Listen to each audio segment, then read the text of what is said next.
За шүүх хуралдаанаа үргэлжлүүлээ. Шүүх хуралдааны зөвлөлтөд магадл оруулаа. Энэ магадлаар шүүгдэгч, түүний өмгөөлөгчийн давзаалт гомдлыг хүлээн авч анхан шатны шүүхийн шийдэх тогтоолд өөрчлөлт оруулж байна.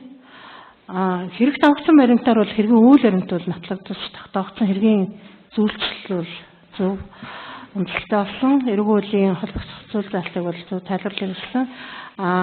Ял шийтгэл оногдуулахдаа бол гэмбурууга хүлээн зөвшөөрсөн. Тэгээд хохирол төлөгдсөн болон эргүү үеийн ерөнхий ангийн 6 талааг хэрэглэх боломжтой гэж давзаалагчны шүүх бүрэлдэхүүнд өгнөж байна.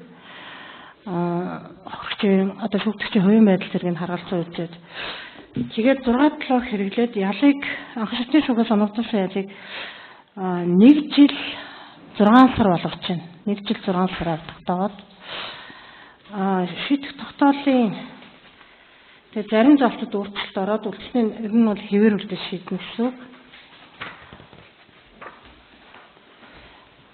Цагдаа хоригдсон хамгийн хувьд бол анхан шатны шүүхийн шийдэх тогтоол гарснаас хойш өнөөдөр хүртэлх хугацааг эдлэх ялд бол оруулж тооцсон.